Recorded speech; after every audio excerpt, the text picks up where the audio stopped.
Yo creo que si conozco a alguien que está próxima a ser mamá, lo primero que haría sería recomendarle el programa porque te entrega mucho apoyo, mucha información y más que nada como apoyo emocional, una guía, te da una visión diferente de cómo es ser papá aquí, quizás en este país. Y así pues es un bonito programa, porque pues es buena persona la señora y los ha atendido muy bien.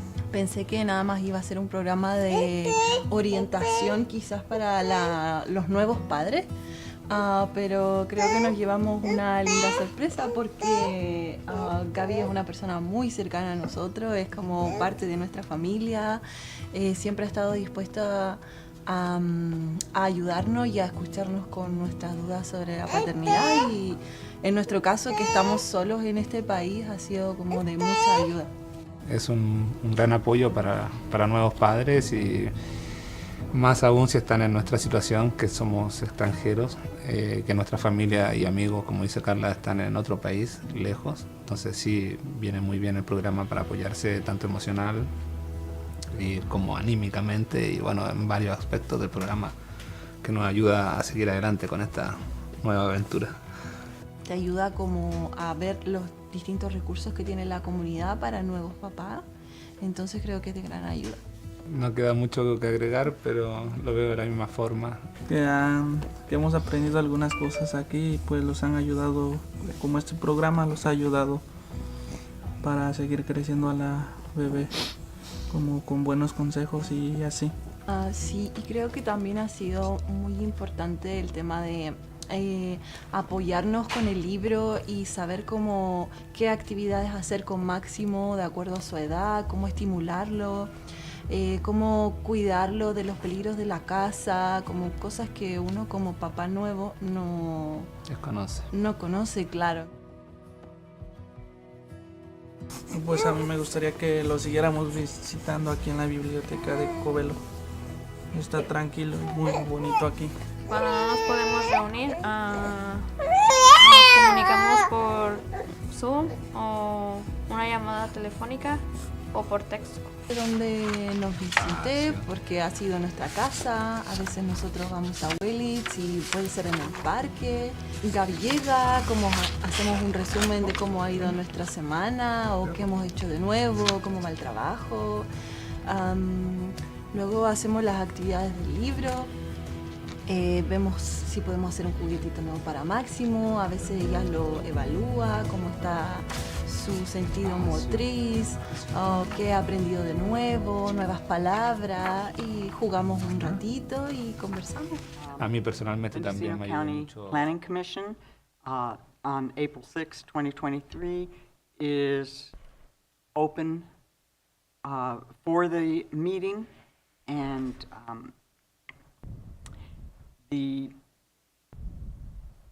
I'm calling this meeting to order, and may I have today I'm just going to, excuse me. So today's meeting is a hybrid meeting of Planning Commission with participants both in personal and digital. The public may participate digitally in meetings by sending comments to PBS commissions at mendocinocounty.org or orally via telecomment in lieu of personal attendance. All public comment will be made available to the commissioner, staff, and the general public after processing by staff and can be viewed as attachments to this meeting's agenda on the Planning Commission agenda page. To submit public comments via telecomment, please use the telecomment form found at www.mendocinocounty.org/government/planning-building-services/meeting-agendas.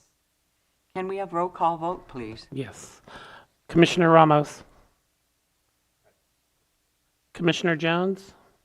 Commissioner Purnell. Here? Commissioner Pollan. And Chair Wiedemann. Yes, here.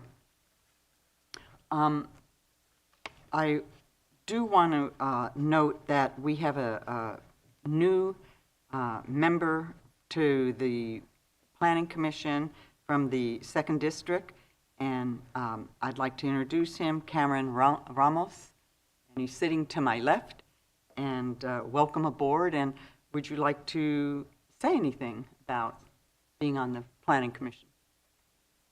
Just born and raised county citizen, Ukiah citizen, and I am just excited to be a part of this. Thank you. All right, well, welcome aboard. Do we have determination of legal notice? Yeah, all items on the agenda have been properly noticed. Okay, thank you. And I'm going to invite our director to give our director's report. Thank you, Chair Wiedemann. Julia Krog, Planning and Building Services Director. So just a brief update for you. The Bella Vista subdivision, which you heard last month, will be going to the Board of Supervisors on April 11th. That's this next week on Tuesday. I'll report back the final action after that point. And that's really the only update I have for you today. So I'm available for any questions. Any questions from the other commissioners? All right, well, let's move on to our agenda item number 4, matters from the public. Members of the public are welcome to address the Planning Commission on items not listed on the agenda, but within the jurisdiction of the Planning Commission. The Planning Commission is prohibited by law from taking action on matters not on the agenda. Individuals wishing to address the Planning Commission under matters from the public may do so via email or Zoom. For information on these methods, call the Planning and Building Department at 707-234-6650 or visit www.mendocinocounty.org/government/planning-building-meeting-agendas. All correspondence will be attached to the item and made available online on the Planning Commission agenda page. If any members of the public log into the Zoom meeting and wish to speak under public expression and have not completed the telecomment form, please use the raised hand feature to allow staff to add you to the meeting. Instructions for using the raised hand features are found on the agenda for this meeting. Do we have any public expression?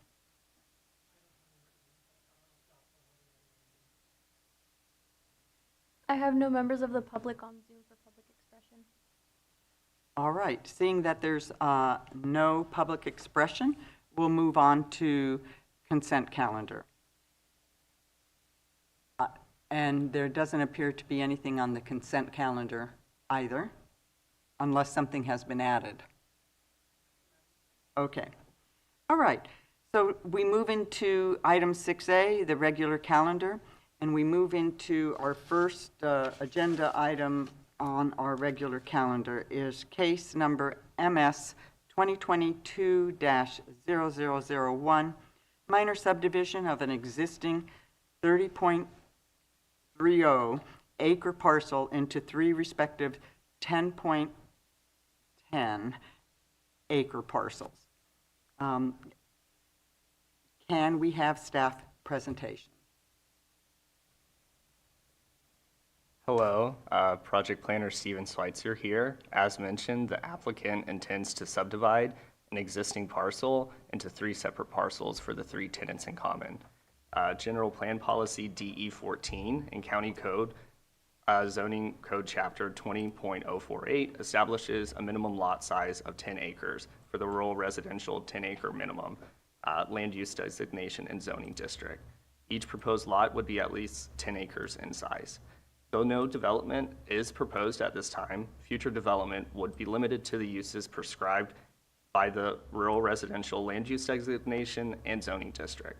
As proposed, the subdivision request is consistent with the purpose and intent of the rural residential land use designation and zoning district.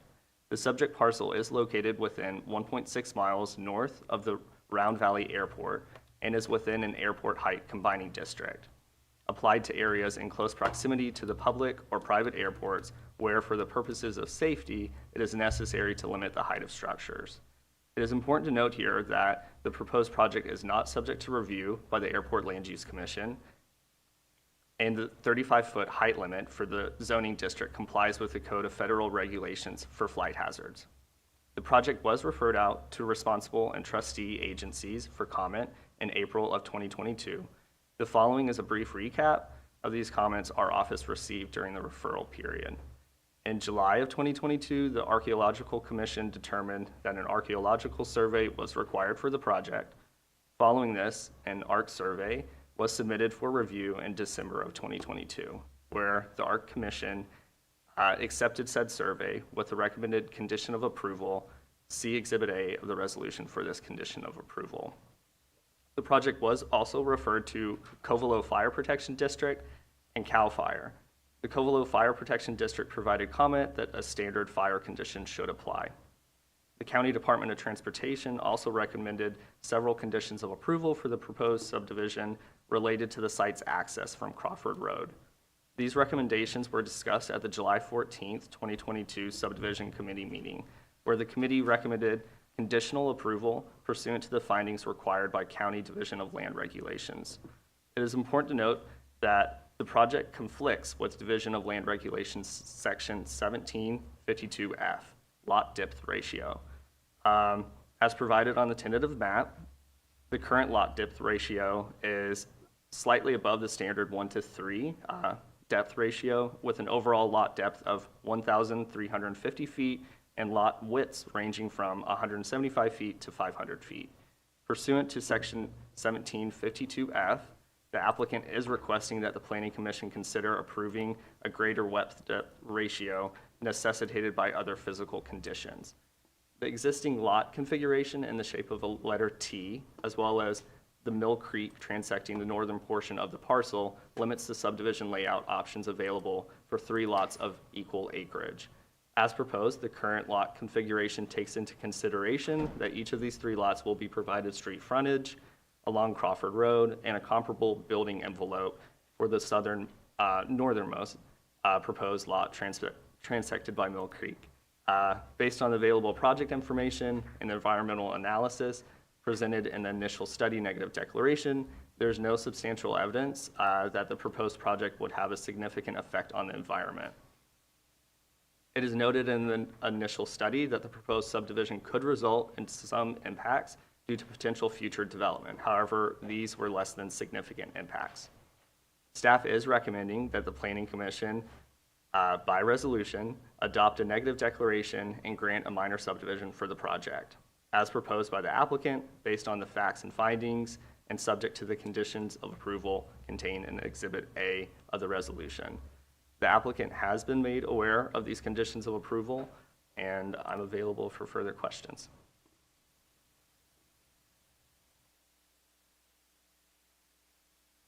Thank you for your report. And do we have questions? And I want to first, we have Commissioner Jones arriving, and I want to include her into being part of the commission meeting today. And if I may, I'll just note Commissioner Jones has arrived as of 9:13 this morning for the minutes. Thank you. All right. And so with that, I just also want to say to Commissioner Jones, this is our new commissioner, Cameron Ramos. Sorry I was late. There was like all this construction on Highway 20, so nice to meet you. Okay, so from my fellow commissioners, do we have any questions for staff? Yes, Commissioner Parnell. I've got a couple questions about conditions. So I wanted to ask first about the TIPO officer requirement. I was curious if, as mentioned on page 4 of the staff report, is residential, like standard residential development, considered a ground disturbing activity that would require the presence of a TIPO officer? So project planner Steven Schweitzer here. Ground disturbance could occur in many forms. So grading a site for, say, potential single family residence, placing either utilities on site. Currently, the parcel is vacant, so it's kind of void of any development, you could say. So I think, intent here with the Archaeological Commission was that this site is in a known area of cultural significance, and contained in the archaeological survey report that was submitted in December, it was, there was no cultural resources found on site, but the potential could occur in the future. So I think they just wanted to kind of have that consideration for that potential in the future down the road. Okay, thank you. And then I had some questions about some other conditions. The conditions in general looked a little bit more rigorous than what I've seen for other subdivisions, so I just had some questions about that. Number 9, under hydrology and water quality, presumably this is because of the high water table, but they're asking for someone from environmental health to be present on site at the time of soil testing, and I was just curious if there is an additional fee for that. So I can't exactly speak for the Division of Environmental Health here on their fee schedule, but I am aware, that the site currently, like I said, is undeveloped. So I believe it's standard practice for the Division of Environmental Health to be on site for say, well inspections or a water well permit that an applicant would have to pull. Okay. And then I also had a question about 12, 13, and 14. And it's just sort of a general question about whether or not these are any of these in excess of normal standards or normal conditions. Because again, it just looks a little rigorous for me, and so I'm just curious about like intent and, trying to balance the burden to the applicant with actually, accomplishing goals and, mitigation and all of that. So in particular, if you could just comment on 12, 13, and 14, that would be helpful. Yeah, Russ Ford, Senior Planner, through the chair. Those are fairly standard conditions that environmental health attaches to subdivisions based on the records, based on the information they have about the lots. Sometimes if there's been a history of development, they won't ask for things because they already have the information, but if they don't have much, then they'll typically attach it as a standard condition. Okay. And then maybe I've seen 14 before, but I don't recall having seen 14, which is paying into the County Affordable Housing Trust Fund. And it seems like for this project, that's going to be approximately $6,000 to $8,000. Is that a requirement for all subdivisions? That takes effect when there are 2 or more vacant lots being created with a subdivision. Couldn't hear the last part. 2 or more vacant parcels being created by the subdivision. Okay, thank you. And so that would apply to anything that meets that particular condition? Correct. Okay, great. Thank you for clarifying. And if I may, Commissioner Purnell, I'll just add that you see that applied usually, as Russ said, when you have 2 or more vacant lots being established as part of it. So often you won't see this condition pop up for 2-lot minor subdivisions. Those are typically exempt from needing to pay the fee. And then for such as projects for major subdivisions, the developer would build actual affordable units. So this is our inclusionary housing ordinance, is how it all interrelates. Okay, thank you for clarifying. All right. Commissioner Ramos, do you have any questions for staff at this point? I do not have any questions at this time. Commissioner Jones? Well, of course I do. Always have questions, right?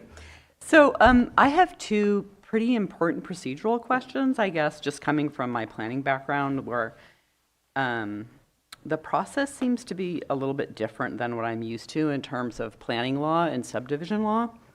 And the first is from the Division of Land Regulations, you're asking for the Planning Commission to make an exception to an adopted standard for your subdivision process.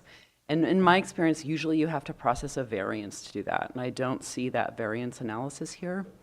And from my understanding, state law actually requires that you process a variance when you're changing from an adopted standard. You can't just hand them out like cookies. That's kind of what they said. So that's one question. I'm not saying I wouldn't be prepared to vote on this today, because I think a variance just from looking at the parcel is certainly do the project.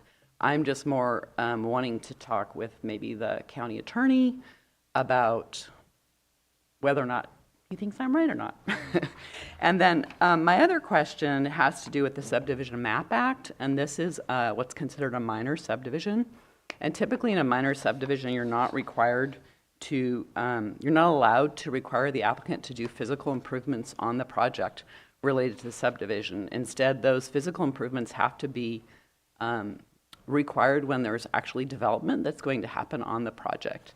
So for example, the requirement to have a road installed, Special Condition 17, you would need to actually require that when that person comes in for a building permit to have that road installed.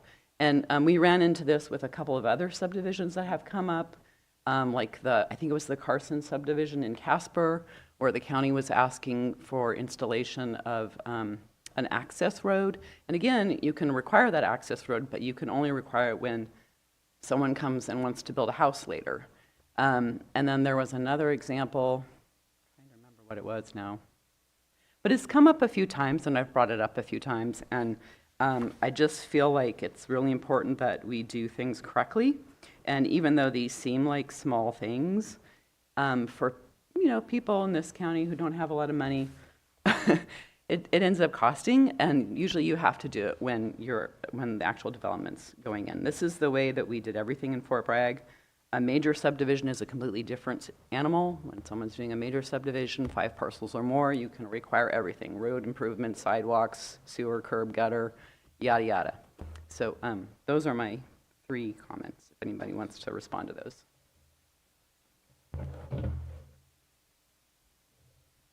Do you want to respond to those? I think County Council, Mr. Cordell, you asked a direct question, didn't you? Deputy County Counsel Matthew Kudrowski through the chair. Give me a few minutes to double check a few things that you're saying. I'll say our own division land regulations allow for this kind of granting of a relief from a requirement on their own. So whether that's a process, would be required to process separately as a variance. I'll have to double check that. Clearly we haven't done that as a past practice in the county. And also I would like you, before our next meeting on it that has a subdivision on it, to figure out about the requiring physical improvements before a subdivision is recorded when there's no other development happening on the property. This is for a minor subdivision, which I don't think state law actually allows.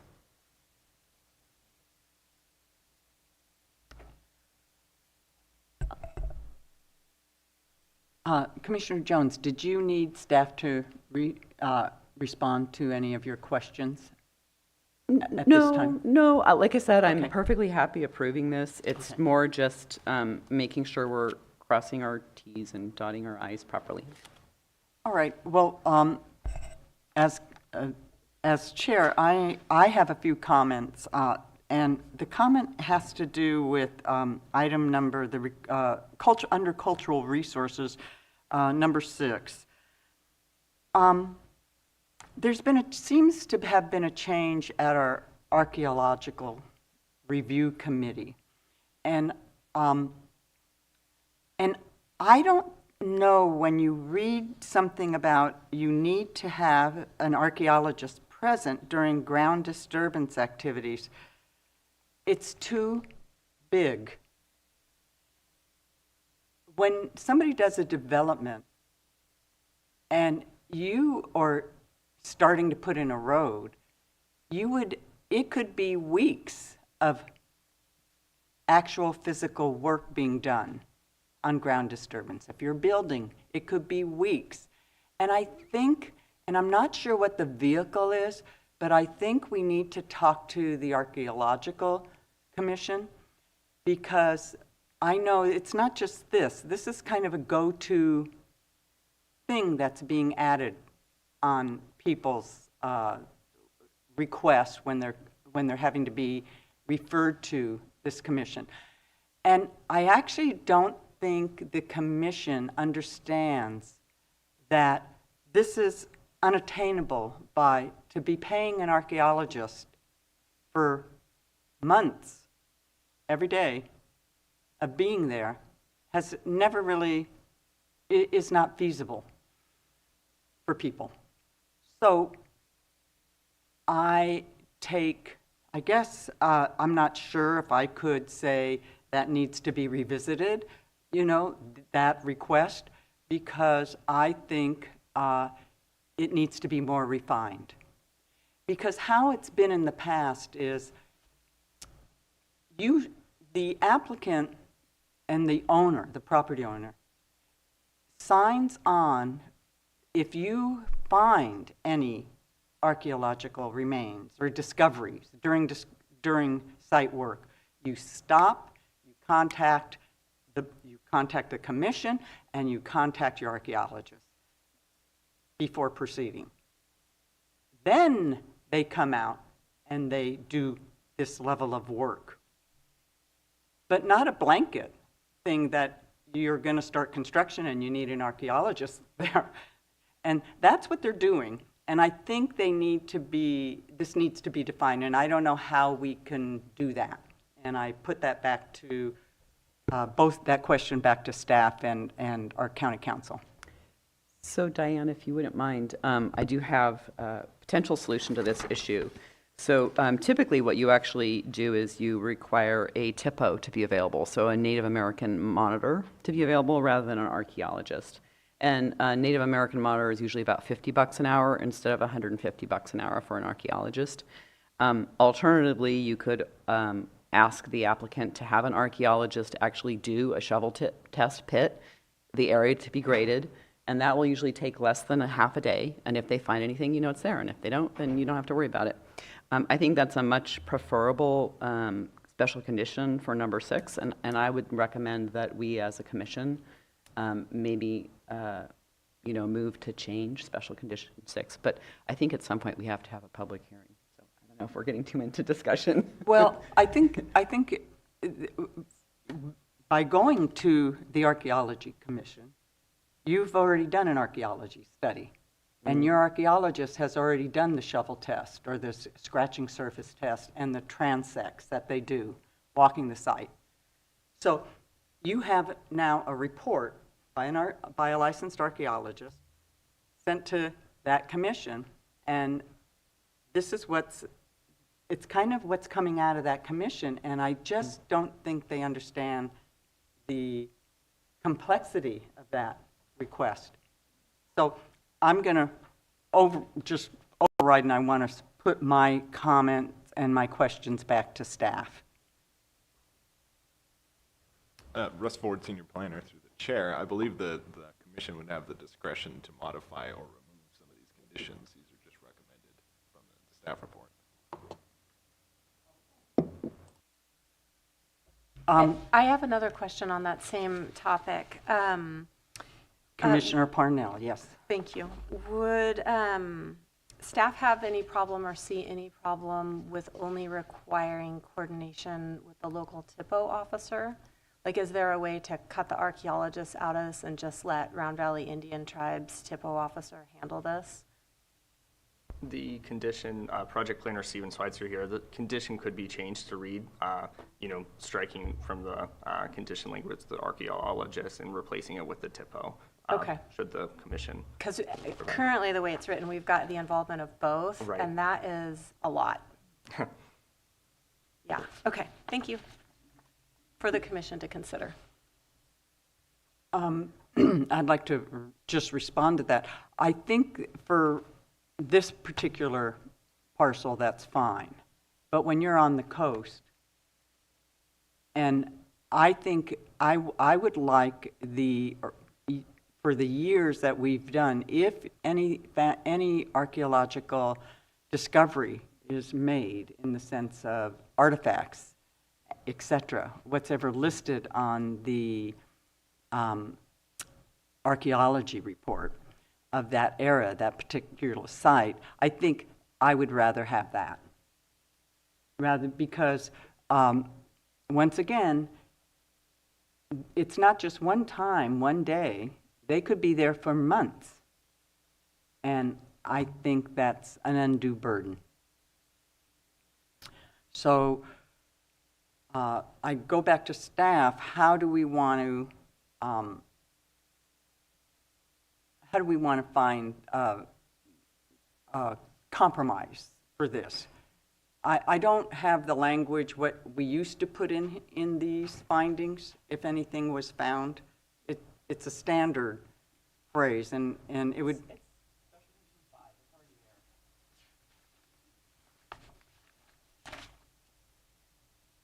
Yes, thank you. That's right. So Commissioner Jones, you would just suggest striking 6? Do we want to have a public hearing before we start diving into the conditions? I think that's the Probably a normal good idea. Yeah. process. All right. So,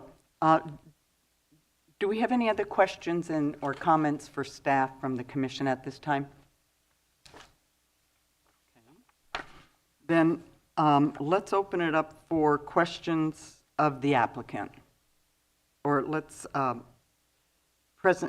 the applicant presentation if they're here. I believe you have a representative of the application available on Zoom. I see Sam Pope, who I believe is Pope Engineering, the agent. Can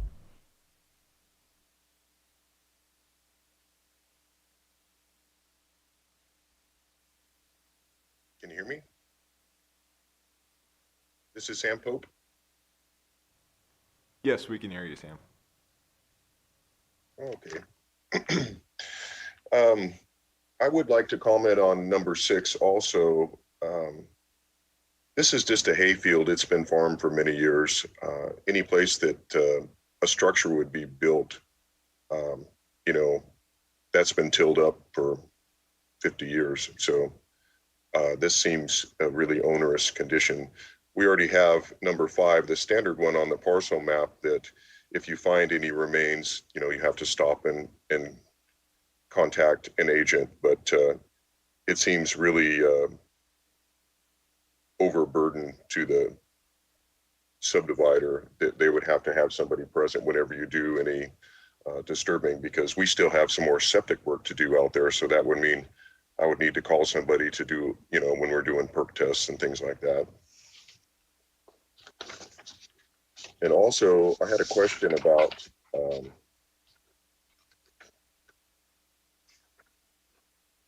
condition number 12, the water availability or proof of water test. So on the original condition, it didn't specify that we had to test it for each parcel. Typically in Covelo, which is not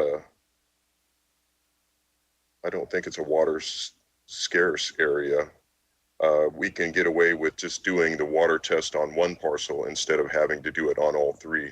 There's an existing well, but there isn't one on each parcel. So that would be my comment.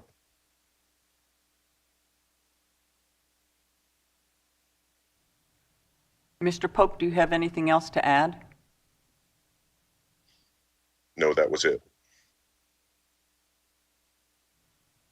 Okay.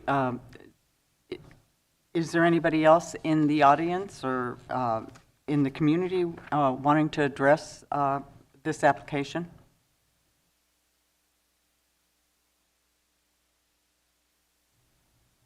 I did have a question for Mr. Pope. Yes, Commissioner Purnell. Okay, Sam, I've got a question for you about that condition number 12. If I heard you right, you just said that there is currently 1 well total. Is that correct? Yes. Okay, so if condition 12 were to stand, the way I'm reading it is that it would be required to drill a well on the other 2 proposed parcels and then test those in order to meet this condition. Is that your understanding as well? Yes, it is, and that's not usually the requirement for Covelo. Okay, thank you. Thank you.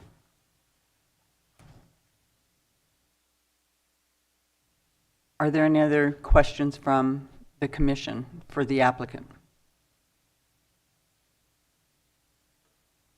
Hearing none, let's close the public hearing And let's now bring it back to the commission to deliberate and Pardon move. me, Chair Wiedemann. I'm not sure we called for any public comment on the item from on Zoom. I think we only called on the applicant. I thought I did, but that's okay. We can call from Zoom.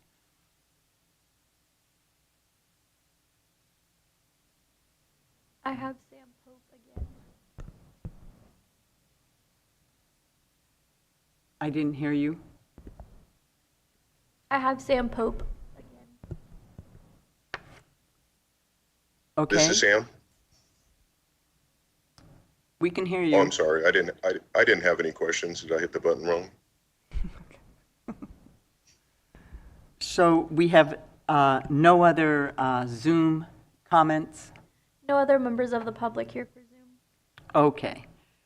With that, I will now close the public hearing and bring it back to the commission for more discussion and a possible motion. Commission, I take it, let's go to Russell Ford. Thank you, Chair. Staff would request direction from the commission about the updated conditions for the ARC condition. If that is something that the commission wants to change, we would request a continuation of this to get the CEQA documents in line with it, and that would also allow us to follow up with environmental health about this well condition.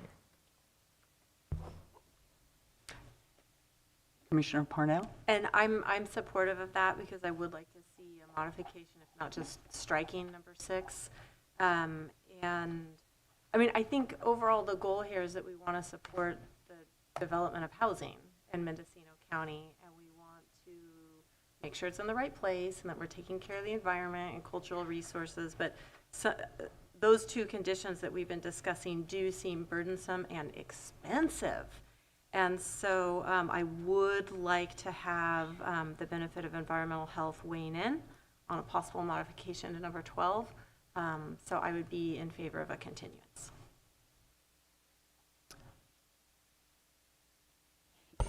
I'm sorry, I'm having a little bit of a hard time with this. I don't think we need a continuance if the CEQA document has determined that there is no impact. And in fact, in the CEQA document, there is no specific mitigation measure that requires this archaeological survey during construction. Like, I don't see that as a mitigation measure. You have what's called a negative declaration, which means that there are no mitigation measures in the CEQA document. This is not coming from CEQA, so I don't think you need to modify CEQA. That said, I think that we could compromise and not strike number 6 and instead just replace the word archaeologist with tribal monitor. I am cautious of what the applicant said. This is a continuously used agricultural field. So if there are any archaeological deposits, they've already been totally disturbed. So even with that modification, what I would recommend is at the request of the tribe, a tribal monitor would be present during ground disturbing activities, rather than that it's the request of the Planning Commission that tribal monitor be present. So that would be my recommendation for Special Condition 6. I think we can go forward because you have adopted a negative declaration. And then the second recommendation that I would like to make is on item number 17 about the private driveway. And I'd like to add a clause after the first comment so that it reads, a standard private driveway approach shall be constructed for Lot 1 when new development occurs on the parcel. Another comma, in accordance with yada yada. And I think that addresses the issue about requiring improvements for subdivision. Thank you. Commissioner Jones, did you have any suggestions on condition 12? Well, this is a place where, like, my area of expertise is not a real thing because, you know, I worked in a city where all you have to do is plug into the city water system. But it does seem that if they have a functioning well, at least a reasonable compromise would be to do the water test on those 2 parcels that don't have a well, rather than requiring the water test on all 3 parcels. That definitely, to me, seems excessive. So that might be a compromise. So to clarify, just requiring the test on the one existing well. No, I think there's two different issues here. So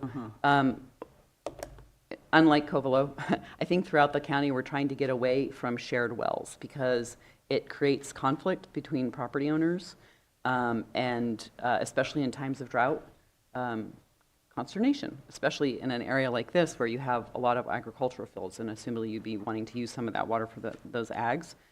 So what I was trying to say is that I don't see a reason to test water on the parcel that has the well, assuming that well produces sufficiently. Instead, require the test on the two parcels without wells to make sure that those parcels have enough water to supply the needs there. So they would need to drill their well in order to test to meet the condition. What you're saying. Well, I don't, isn't that what this is requiring anyway? That's what it's requiring. That's my understanding. Right. Well, I'm open to hearing counter arguments. Educate me. Okay. I'm gonna before we jump into the hydrological study and that issue on number 12, I wanted to get back to cultural resources. I would not support what you said on the cultural resource of having somebody at the site. I would keep number 5 and get rid of number 6. To be clear, I didn't say that. What I said was, at the request of the tribe, if the tribe wants to have a tribal monitor there. And that's the normal way you do it. And frankly, a tribe probably would not want to monitor on an ag field because they know there's not going to be any fines. So it's not it's just a request. It's not a... It's not a... Right. It's if the tribe wants it, then they do it. So essentially what we're doing is we're giving the tribe its own sovereignty on this issue instead of us making the decision. And I support deferring to tribal sovereignty. And all I'm asking for is a tribal monitor, not an archaeologist. Right, but you're still paying that. Yeah, and I agree. You are. No, and I don't have, I think there's a problem with that because of the longevity of development.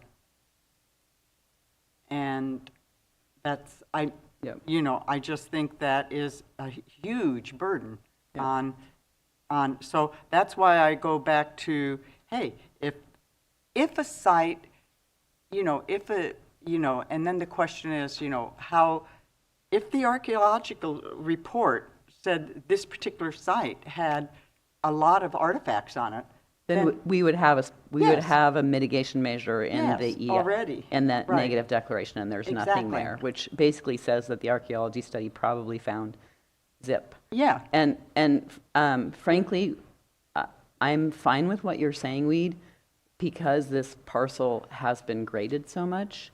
If it was a pristine parcel, I think it is fair to let, if there's ground disturbing activities, to let the tribe decide whether or not they want to have a tribal monitor there. But in this case, because the ground is so heavily disturbed, I am more comfortable going your route and just striking 6 if you want. Okay, thank you. Not that I'm the decider or anything, but you asked my No, it's just, I'm going back to what was already discussed on cultural resources. That said, I just also want to go back to number 12. I am in favor that, you know, there is proof of water on each new parcel. We get that. But the question is when, and, you know, when does that happen? Does that happen before, you know, does that happen and this before building permits are some, you know, that before they make that parcel buildable? And I guess it almost is it at this junction, and this is back to staff, do we need to show proof of water by just allowing that to be a parcel for development? Or do we do proof of water at the time where they're trying to submit a building permit? That's a question for staff. Through the chair. I know what I'm asking. This is an environmental health regulation. Typically for inland, I think just one proof of water for all the lots is sufficient, but I would defer to their requirements. Question for staff. Do you feel that we need the benefit of having someone from environmental health here today, or are you going to be okay with whatever the commission decides on number 12 today? Ultimately, I think it would be nice to have an educated perspective, but it's the decision of the commission. Okay. And if I may, I'll just add that oftentimes where you see that environmental health may be requiring that you do a well on all properties within a subdivision outside the coastal zone. In the coastal zone, it's always required. Yeah. Inland, it may be because they may be aware of critically short groundwater supplies or other concerns that might be prompting them to want to see that you are testing each of the individual properties to ensure that each site is going to have adequate water to support residential development. But I do agree with Russ Ford that it would be helpful to hear directly from environmental health, who really are the experts on this subject. Might we be able, like if we postpone this till later in the agenda, might we be able to get somebody from EH here so that we can ask them about this?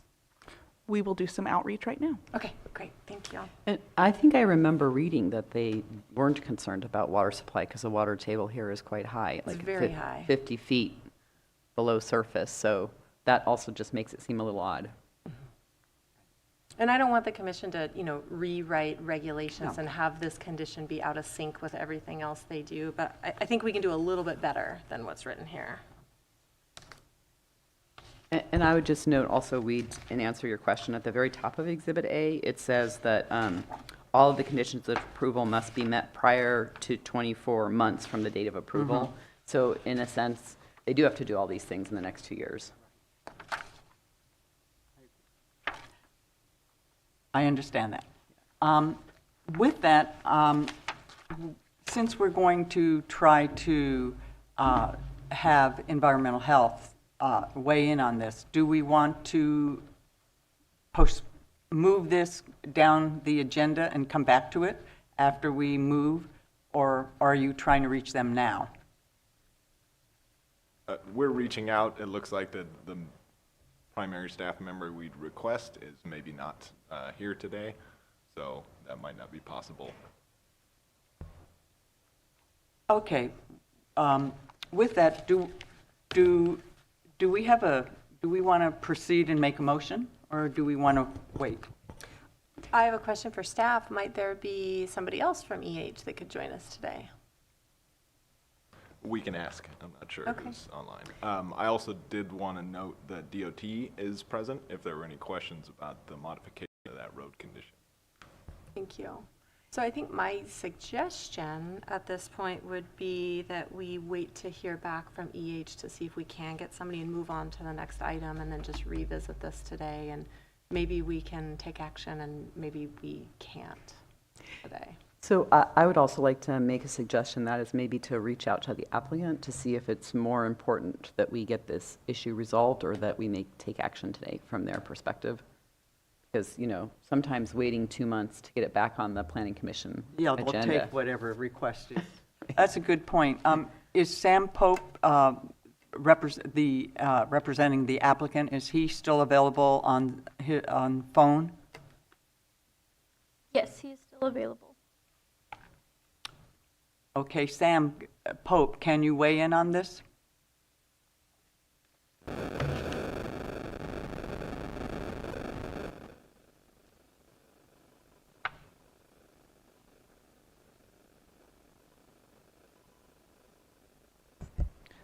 Mr. Pope, you're currently muted.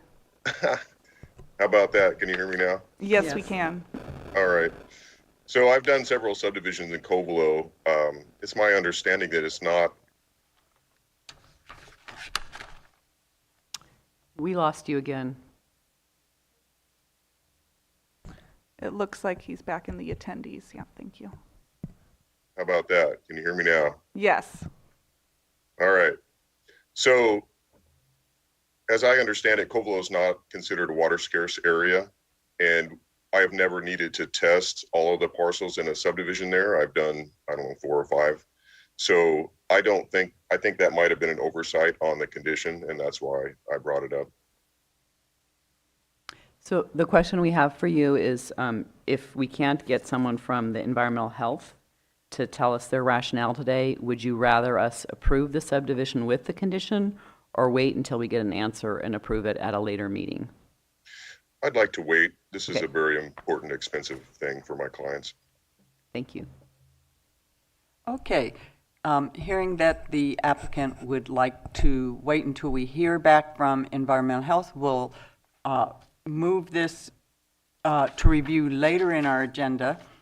And if we don't hear back from Environmental Health today, then we'll, staff, can we move this to our next meeting?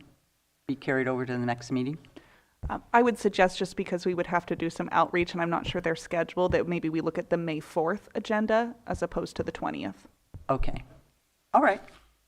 So with that, we'll right now move this to later down on our agenda.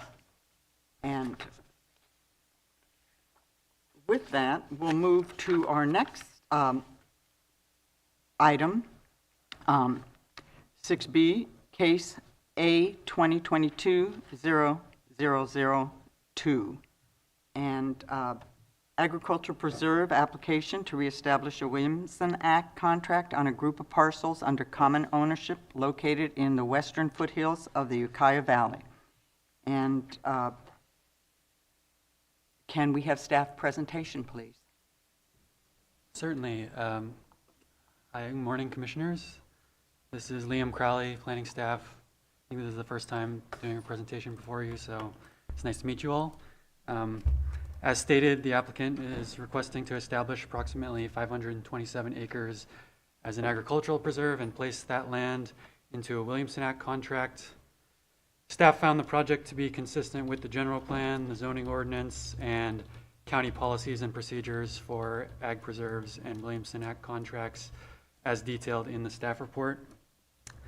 On May 10th, 2022, the project was referred to various agencies, and any relevant comments received are summarized in the staff report, including those from the Resource Lands Protection Committee. And staff determined that the project is categorically exempt from further environmental review under CEQA, also discussed in the staff report. So to close, I think this is a pretty straightforward request. Staff just recommends that the Planning Commission by resolution recommend approval of establishment of the agricultural preserve and the Williamson Act contract to the Board of Supervisors based on the facts and findings contained in the attached resolution. And that's all I have. I'm available for any questions. Thank you. Does the commission, any commissioner have any questions for staff? Commissioner Parnell? I do have one, thank you. I was looking at the requirements for Williamson Act contracts, and I see that this meets the requirement in section 53D, which is an annual income requirement. I was curious, because my recollection of reviewing the Williamson Act is that there's also a head of cattle, or like number of units per acre. Is that a requirement? Am I remembering that incorrectly? Is it just strictly based on income? Through the chair, I believe that was changed with the comprehensive update that the process went through in about 2016. So now it's basically the zoning, the size, and the financial requirement in addition to the total usage of the land. Okay, great. So just the income requirement along with the others. Great, thank you for that. Commissioner Ramos? Nope, I have no questions at the time on this matter. Okay, thank you. Commissioner Jones? Yeah, I have a stupid city girl question. And that is just, what does the Williamson Act do for somebody? I just don't know. I guess I can briefly take this one. So it's just a contract that the property owner enters into with the county, and it reduces their property tax for the period of the contract, and it gets renewed each year. It's a 10-year contract, continuously renews year after year. And how much reduction in the property tax is it? Is it significant, or, sorry, just curious? It's significant. It's significant. And that's calculated later by the assessor's office, and it's based on the individual soil types within the property boundaries, so it's a case-by-case basis. Very cool. it came out of a way to preserve ag land, right? To help the burden of tax base. Very cool, thank you. All right. Madam Chair, just may I add one thing Yes. to that? Deputy County Counsel Matthew Kudrowski, just to clarify, Williamson Act contracts are typically 10 years, but then the state stopped sending money back to the counties who are implementing the program. So the state offered the option of making them a 9-year contract instead.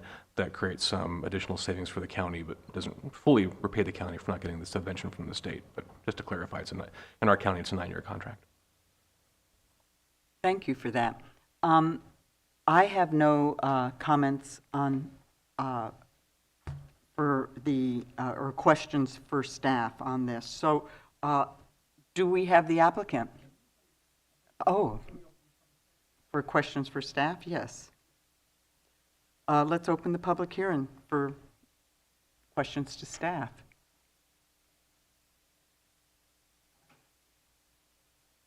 Are there any Zoom? I have no members of the public on Zoom for public expression. All right. With that, I'll move on to the applicant. Is there any applicant who's going to do a presentation? We do have the applicant Spencer Sawyers online.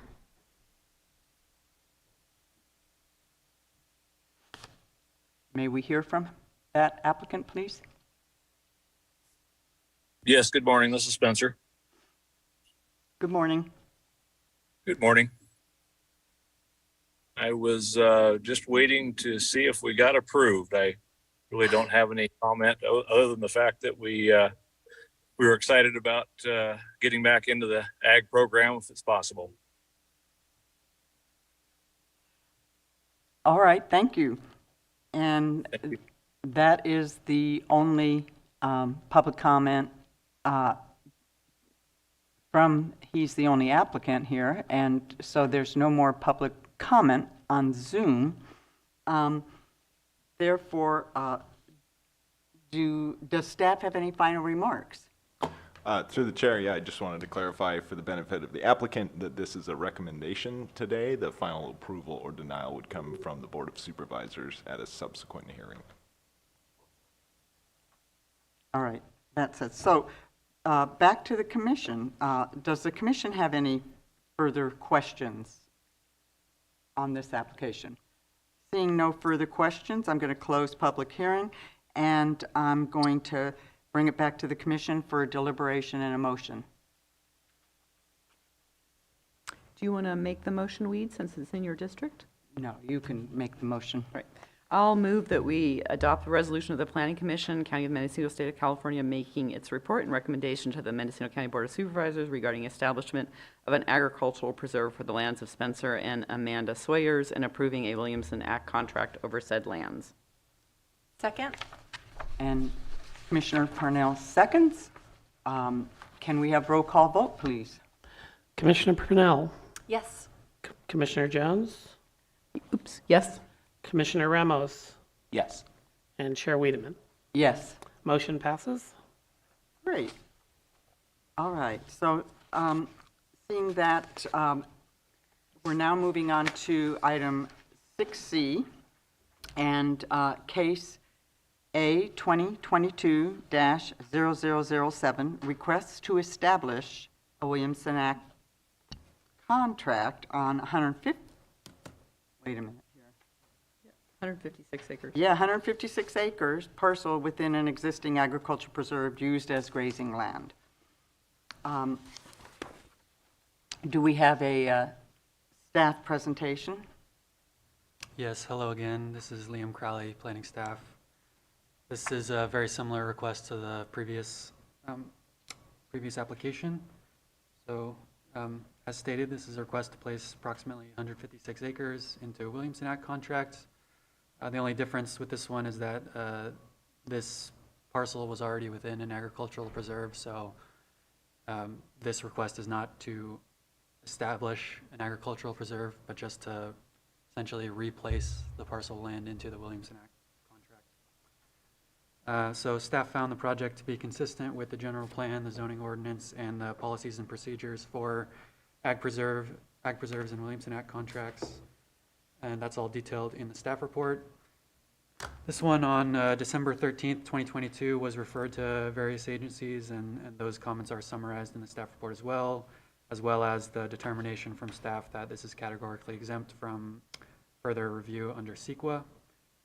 So again, just staff is recommending that the Planning Commission by resolution recommend approval of the placement of the parcel into a Williamson Act contract to the Board of Supervisors based on the facts and findings contained in the attached resolution.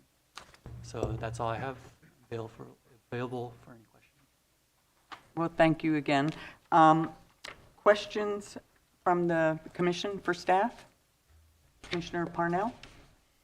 I have seen very few requests for reestablishment of Williamson Act contracts, and seeing these two come in at the same time, I just was curious if this is something that's trending or if we just happen to see two, or I'm just, curious what the trajectory is here with this.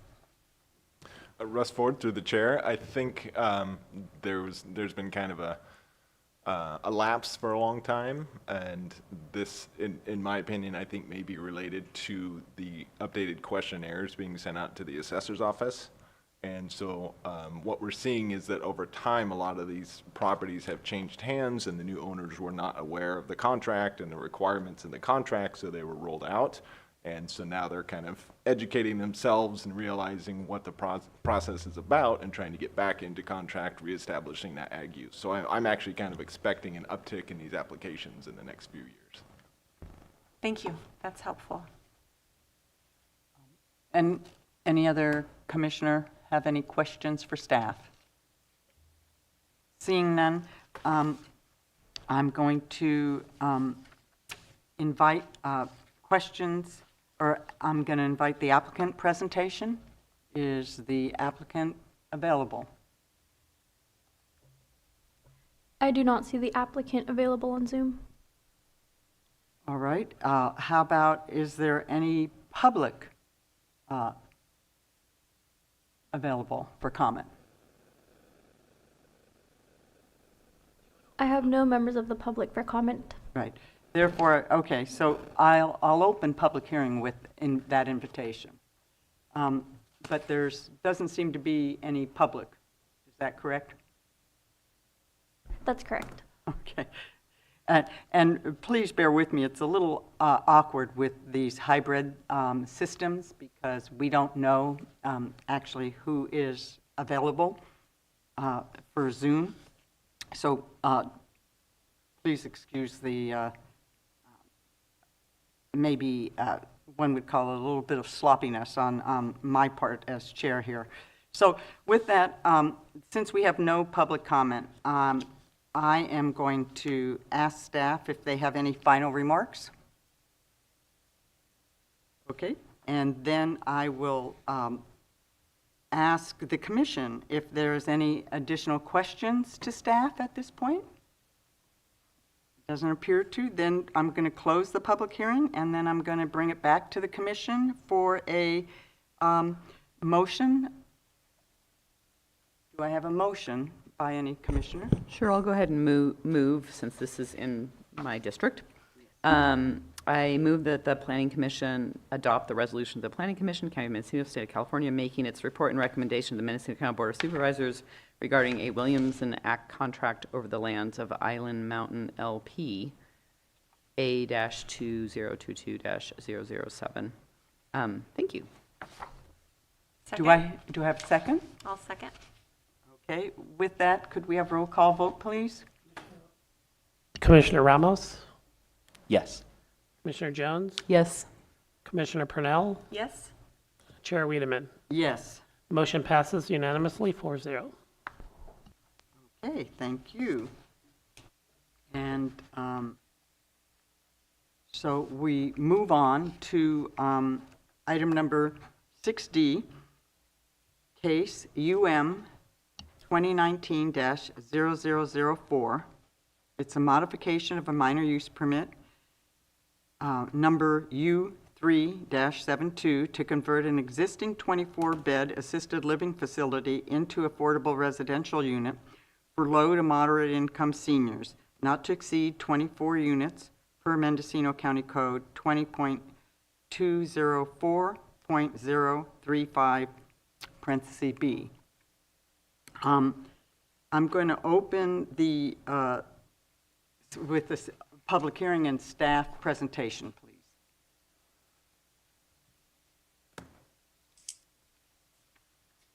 Good morning. Can you hear me? Yes. Wonderful. Good morning, Commissioners, Chair Wiedemann, and staff colleagues. This is Susan Summerford for the Planning and Building Services. The item you have before you today is a use permit modification. It's a modification of a minor use permit, U372, with the intention of converting an existing 24-bed assisted living facility into affordable residential units for low to moderate income seniors, not to exceed 24 units per Mendocino County Code section 20.204.035B. The site, which is commonly known as the Woods, is located approximately 2.5 miles southeast of Little River Town Center and southeast on the southeast side of Little River Airport Road. The acreage of the site is 43.56 acres. It is zoned rural residential with a 5-acre minimum parcel size. I'm sorry, that's the general plan. The zoning is also rural residential with a 5-acre minimum parcel size, but it has an airport height combining district as well. The environmental determination from staff is an addendum to the previously adopted negative declaration. The project description basically is to take an existing established residential community and allow the repurposing of a former assisted living facility that had 24 beds.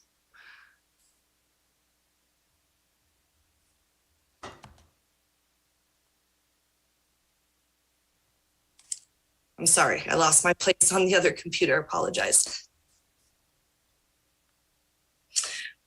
The Planning Commission previously was introduced to this project a couple of years ago when it was under the ownership and control of Sierra Living, and they had also wanted to convert the existing facility into residential use. And then at the hearing, it was continued, to a date uncertain by the applicant.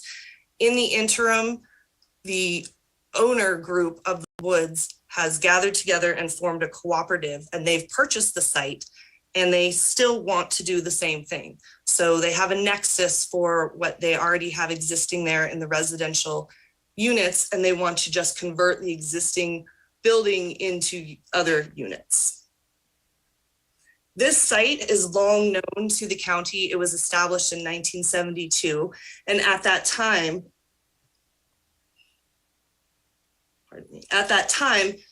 the zoning district did support this type of intense residential development.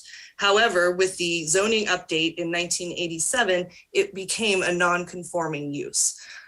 That is the reason for the use permit modification. We are requesting, the applicant is requesting to modify one legal non-conforming use into another legal non-conforming use. And that is subject to certain findings which are enumerated in the staff report and which staff feels the findings have been made.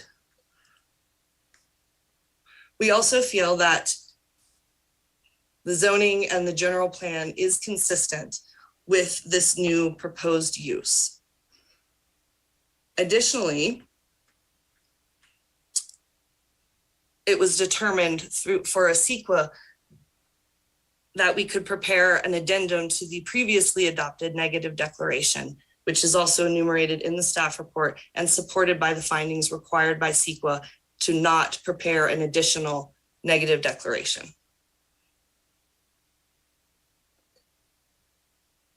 All of the proposed development will be contained within the footprint of the existing building, and no new parking or ground disturbance is being proposed.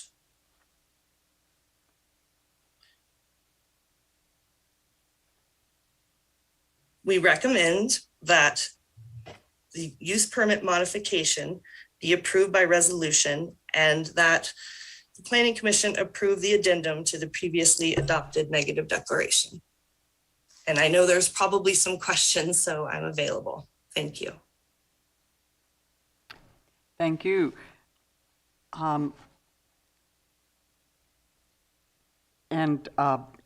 I think you're the only applicant that's going to address right now. You're Susan.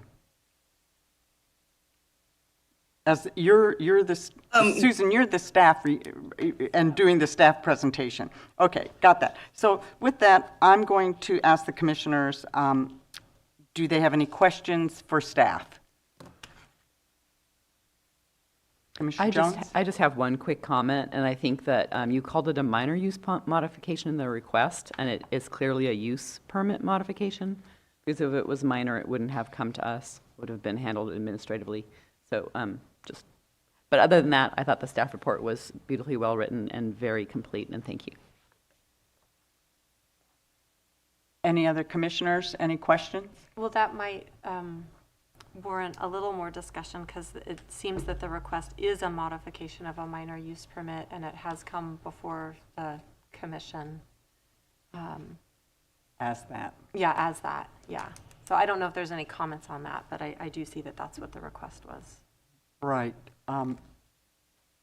To staff, can you answer that? Would that be an issue?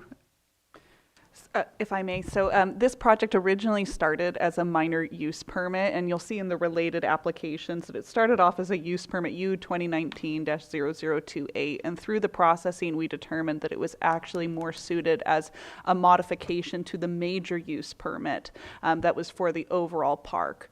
So unfortunately that minor word did get carried over, so that's an error on our part, but it is still correct in that it describes the use permit number that is being requested to be modified. I don't see any issue with continuing forward today. All right. Any other questions from any commissioners for staff? Okay. That said, do we have the applicant presentation?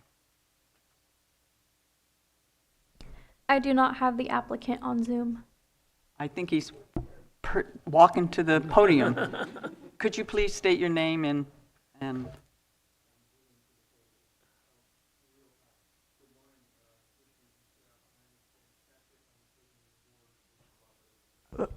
Pardon me one moment. Can we make sure that the microphone is turned on for the podium? Is it on? Try it now. It says it's on, but there we go. Okay, all right, volume. Good morning, commissioners and staff. My name is James Katchik. I'm the president of the board of the Woods Cooperative Association in Little River. We are the proud owners of our own community in Little River, and we're delighted to be here before you. This action is important because it enables us to take a vacant asset, if you will, that has been sitting vacant for over 10 years and convert it into housing that should benefit the overall, hopefully the overall community of which we're, the larger community of which we're a part. So we appreciate the opportunity to be here, and we of course hope you'll approve the action, and we can get on with the nuts and bolts of doing the actual conversion. So if there are questions, I'm available. But I also want to acknowledge Joe Bradley, who's with me today. She's the chair. Some of you know her already. She's the chair of our ad hoc lodge conversion committee. We still have a lot of work to do to actually do the conversion and the construction, but everything starts with the first step, and this is it. So thank you very much. Thank you. Does any commissioner have any questions for the applicant? I just want to say congratulations that all the hard work you have all done to acquire what we know locally as the Woods, and, you know, offering that we get, you know, 24 more units for senior housing is fabulous, right? In an existing building, you know, that, it's a win-win with modifications, right? It's a win-win for all of us. Yes. If I make, Madam President, I'm an architect, retired, of course. You know, that's what we all do in the Woods mostly, is retire. But we're delighted to have that opportunity, and again, we thank the community for your support. One thing I'd like to just out, in case it's important, the previous owners was Sequoia Living, not Sierra Living. Not sure that matters. It's Sequoia yes, Living was the okay. previous owners, not Sierra Living. A minor correction to the report. Thank you. With that, do we have any public comment? Any other? No one on Zoom for public comment. Anybody else want to speak in the audience? All right. With that, I'll close the public comment, and I'm going to now then take it back to, is there any final questions for the staff? Do you have anything to say?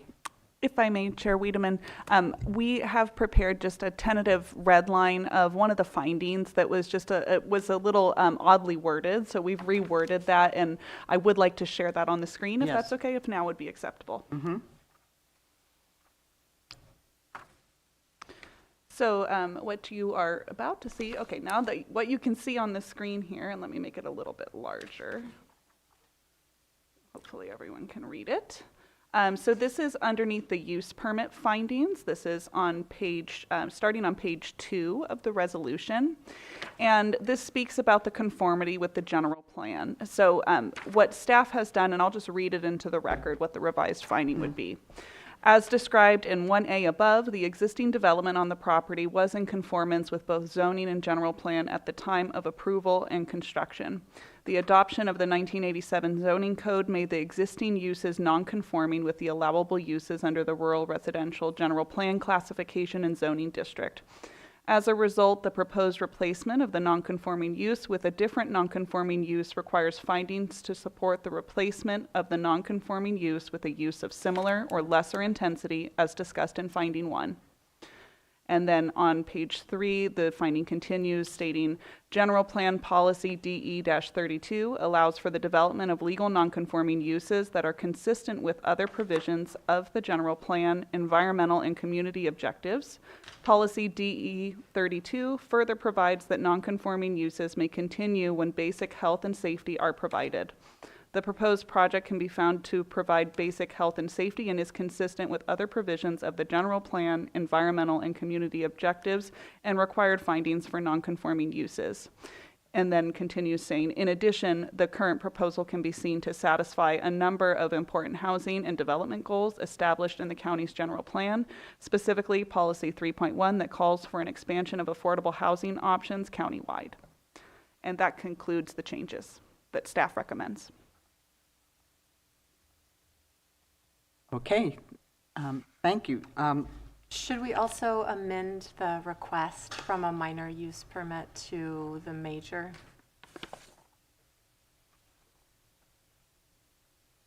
I can make that change as well within, that would be in the beginning.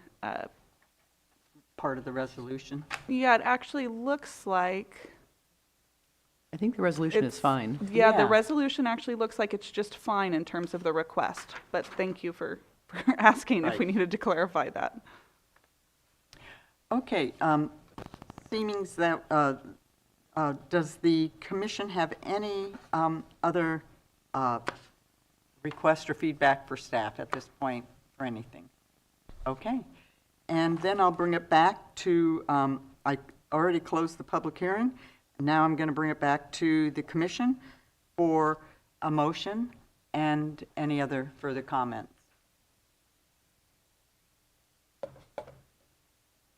And even though it's in my district, I am going to pass. I don't have a vice chair, so I am going to entertain any of you to make the motion. Well, I'd happily make this motion to adopt the addendum to the previously adopted negative declaration and grant the use permit modification request UM 2019-0004 as proposed by the applicant and as amended in today's Planning Commission meeting based on the facts and evidence contained in the record and subject to the conditions of approval contained in Exhibit A. All right, do I have a second? I'll second. All right, can we have roll call? Commissioner Ramos, Yes. Commissioner Purnell, Yes. Commissioner Jones, Yes. Chair Wiedemann. Yes. Motion passes unanimously 4-0. Yes, and thank you. And I just want to say thank you again for all your hard work and creating more housing and just, enhancing all the housing you have. Thank you. All right. With that, I'm going to ask, I have a question. Are we going to go back to the agenda item that we postponed to hear from environmental health? Or did we hear anything? We do have environmental health available on Zoom, yes. Oh, great. Okay, so for the record, we're going to move back to our, let me grab that, item 2019-0004. No, 20, yes, thank you. 2022-001. Thank you, got it. So may we hear from environmental health? Through the chair, perhaps it would be helpful to restate the question about the specific questions about the condition. I think that was It was Commissioner Parnell. Okay. Thank you for joining us. We're glad you're here. We had a question about condition number 12 on this subdivision request. Do you have those conditions in front of you now for reference, or shall I read it? I have read them. I'm opening them up now. Okay, perfect.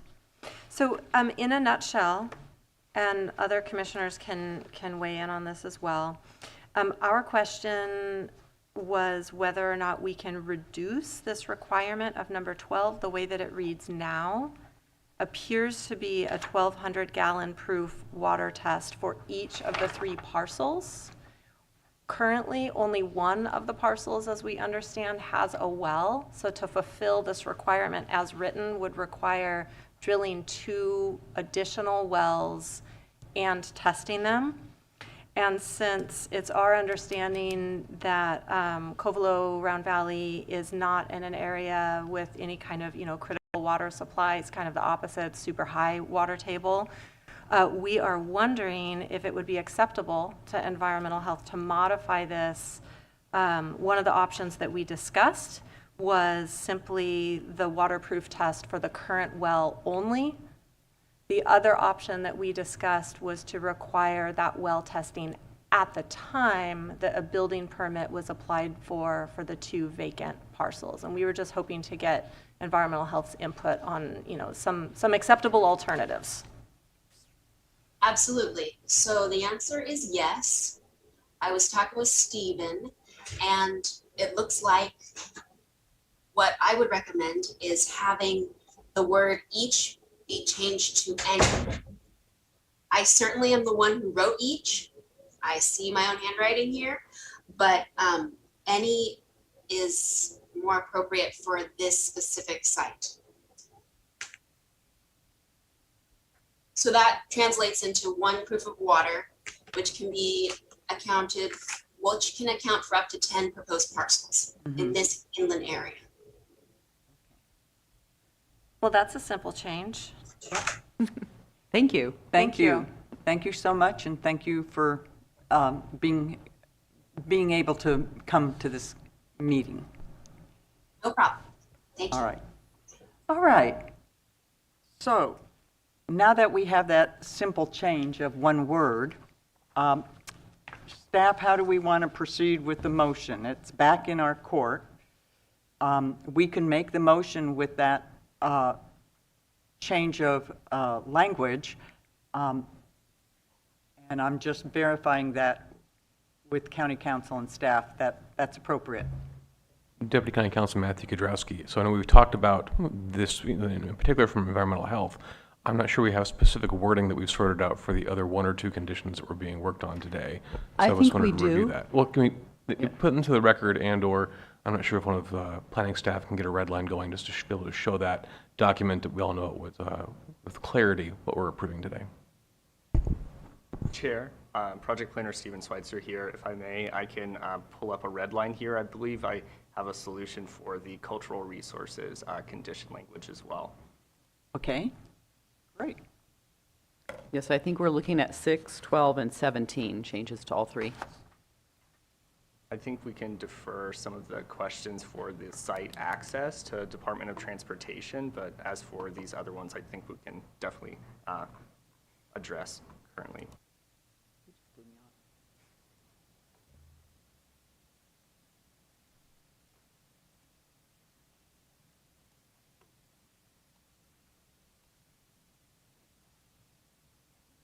So, let's see here. As Commissioner Jones previously noted, that the conditions of approval must be met prior to the expiration of 24 months from the date of approval. I think to address the concern for the cultural resources. Could you maybe make it a teeny bit bigger, because Oh, sure. it's like impossible to read. Sure. Thank you. Is that better? Thank you. Okay. Striking the language, the following note shall appear on the parcel map. So keeping the same language in line here would only apply for the project for that 24-month period. So, say if the applicant, that would require them to, have a monitor present during the, say, proof of water test, but this would not be far-reaching beyond that 2-year period for any ground disturbing activities. So I think that is a compromise here for, keeping in the consideration for the recommendation from the Archaeological Commission from this condition language, but also keeping in mind, not creating a burdensome on the applicant for having this extend beyond that 2-year period. So, So before we go on, can we discuss this as a commission? Sure. So my own take on that is that does absolutely nothing, because it's number 5 still says the following note shall appear on the parcel map, and the 2 below it become the following note. And in addition to that, I think that we can just strike 6, given Yes. that this is a heavily plowed field, and it basically doesn't serve much, and there are no mitigation measures in the negative declaration that indicated there were any cultural resources on the site. So I would recommend that for the change. So my understanding, if I may, is that on the cultural resources, we're keeping 5 and just striking all of 6 for this application. And I'm comfortable with that. And I would be comfortable either with that or with deferring to tribal sovereignty, because the TIPO officers know whether Right. this is a priority site. I really believe that. So I'm fine with either way. I agree with you. I'm fine with either way, too. So I the would other say way I to go agree. would be to say, if requested by is it the Sherwood Valley Banapum, or which tribe is? Round Valley Indian tribes. Okay, so as requested by the Round Valley Indian tribe, a tribal monitor may be required. And I could certainly support that because it's right in the neighborhood there. Yeah, makes sense. Honoring everybody. Okay. And so do you have that language? yes. And then there was something else that was... Number 12? Yeah, number 12, but we just changed one word, wasn't it? Any? Each to any. Yep. And do we have that language? Yes. Right here. And then on number 17, we're adding after the comma, after lot 1, when new development occurs on the parcel. And then another comma. Right.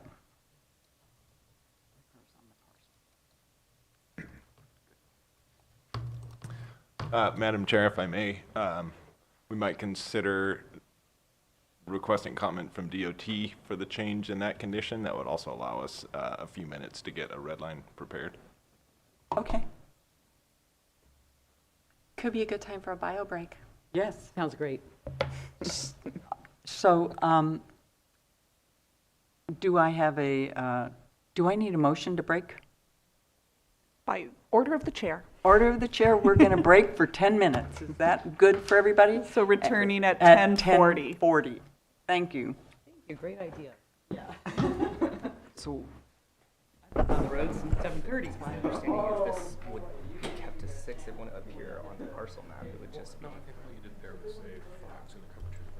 Well, I think the confusion is 6 still there? 6 would just read there.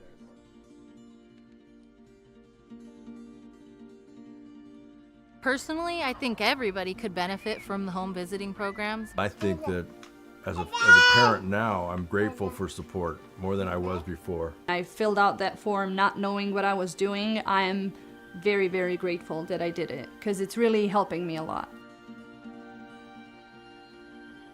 Bueno, creo que por mi parte esperaba algo totalmente diferente, como un programa más frío, por decir algo, no tan cercano a la familia.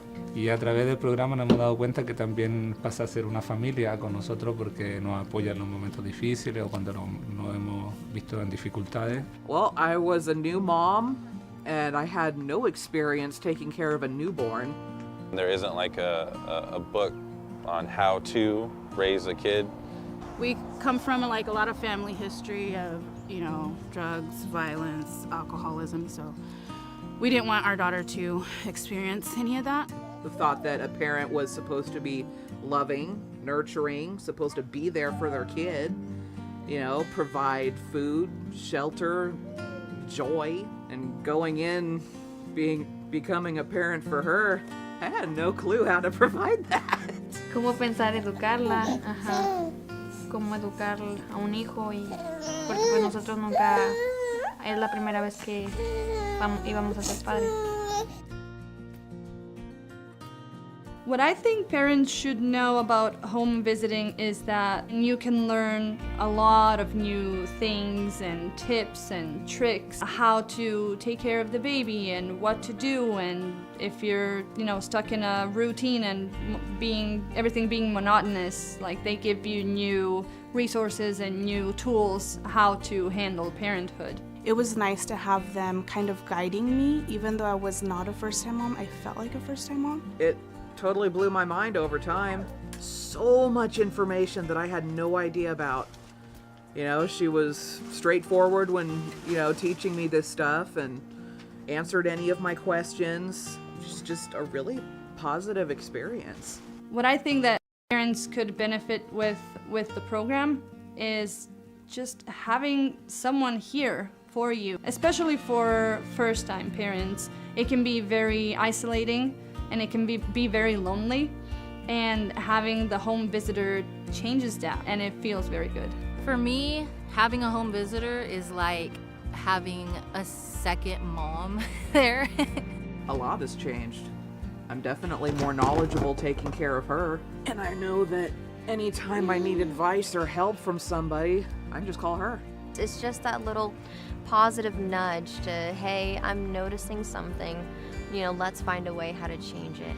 And she's like, you know what, Amanda, let's pick you up, dust you off, and let's go over to, see about either getting your driver's license or seeing about, going to college, see if we can start something for you.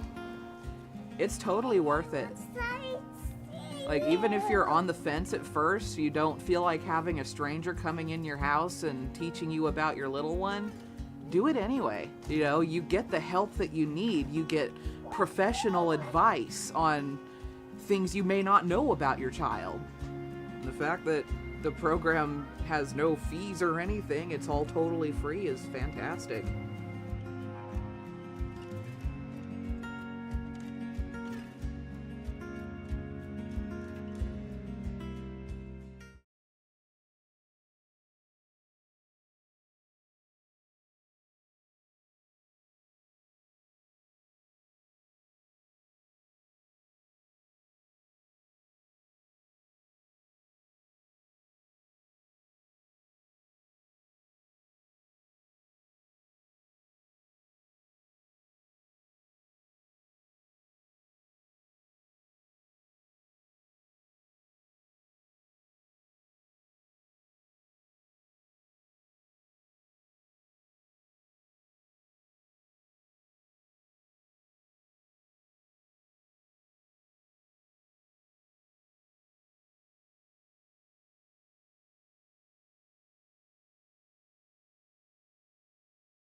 Yo creo que si conozco a alguien que está próxima a ser mamá, lo primero que haría sería recomendarle el programa porque te entrega mucho apoyo, mucha información y más que nada como apoyo emocional, una guía, te da una visión diferente de cómo es ser papá aquí, quizás en este país. Y así pues es un bonito programa porque pues es buena persona la señora y los ha atendido muy bien. Pensé que nada más iba a ser un programa de orientación quizás para los nuevos padres, pero creo que nos llevamos una linda sorpresa porque Gaby es una persona muy cercana a nosotros, es como parte de nuestra familia, siempre ha estado dispuesta a ayudarnos y a escucharnos con nuestras dudas sobre la paternidad y en nuestro caso que estamos solos en este país ha sido como de mucha ayuda.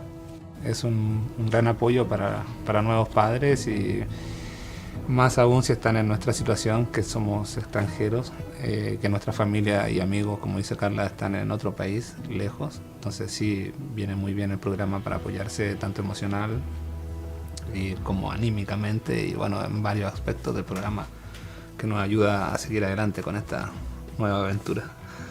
Te ayuda como a ver los distintos recursos que tiene la comunidad para nuevos papás, entonces creo que es de gran ayuda.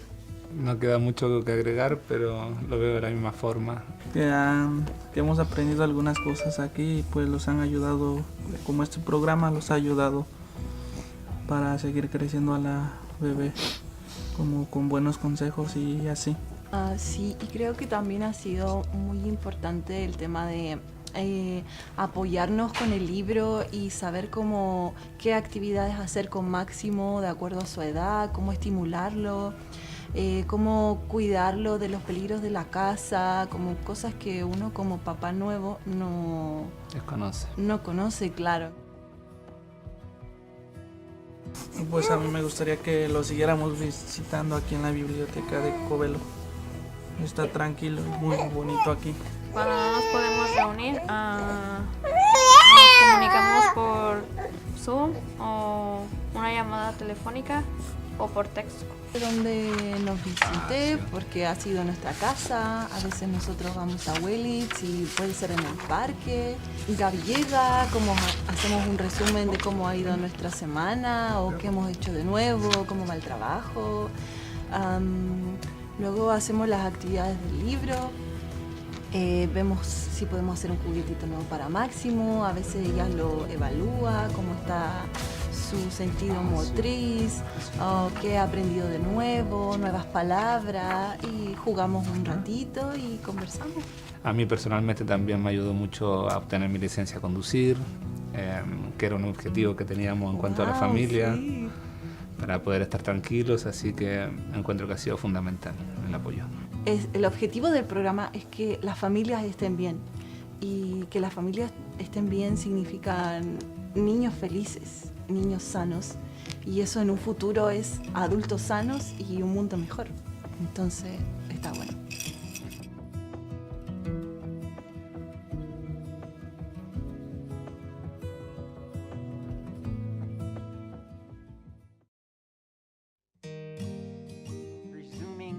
It's meeting at 18 till 11. And we are continuing the item that's before us, item 6A MS 2022-0001, minor subdivision of an existing 30.3 acre parcel into 3 respective 10 acre .1 parcels. And with that, staff, do you have the written what you needed? Through the chair, I would suggest that we call on DOT. Yes, that's okay. Is DOT available? Yes, I'm here. This is Alex Sequeira with Mendocino County DOT. Good morning. Good morning. So I didn't have something prepared. I wanted to kind of discuss your proposed changes to condition 17. And first off, the standard private driveway approach, it's an existing driveway and existing use. It doesn't meet our current standards of the paved approach for safe ingress and egress to the county road. So it doesn't meet those current standards. With that being said, if you want to waive that until future development, I would just want to make sure I don't know how you get future development. Someone applies for a building permit down the road to build another house on that property. How does this condition get triggered when they build a house onto the property?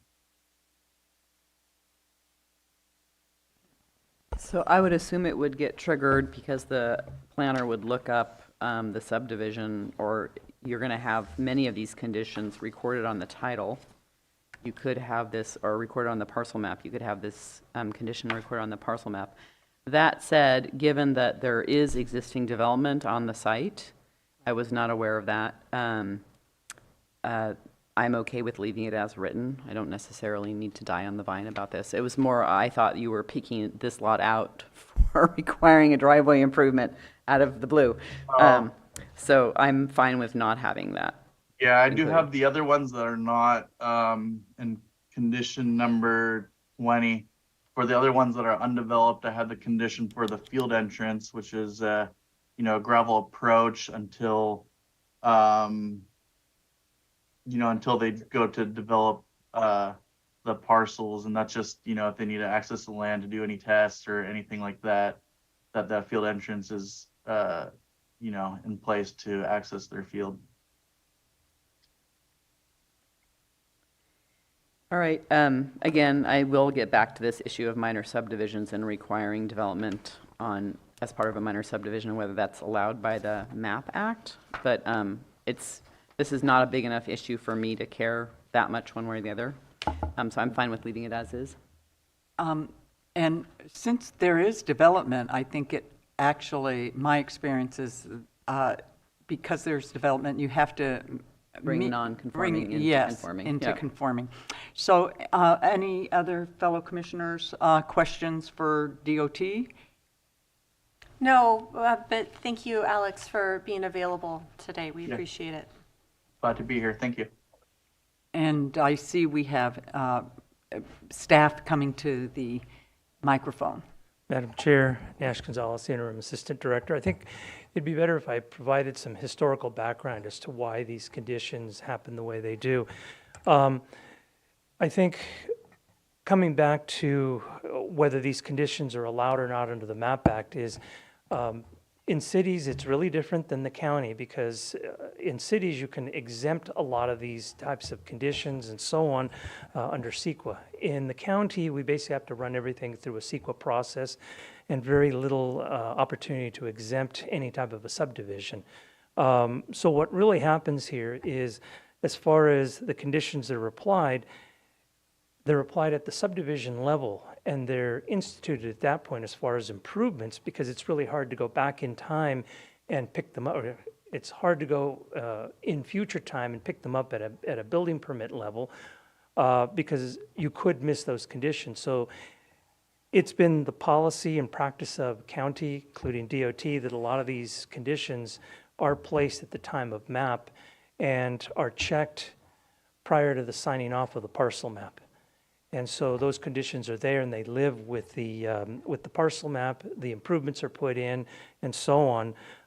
Just like a lot of the water conditions, where you would institute a condition where water would be required on one parcel or all parcels, because it's been proven time and time again is that parcels could be sold off without the improvements there. And it becomes an issue with the Department of Real Estate. It becomes an issue as a consumer protection issue, and so on. So a lot of the practices that we have going on have been in place since the 1970s. I just wanted to provide a historical background on how and why things are done. Well, thank you. It makes sense.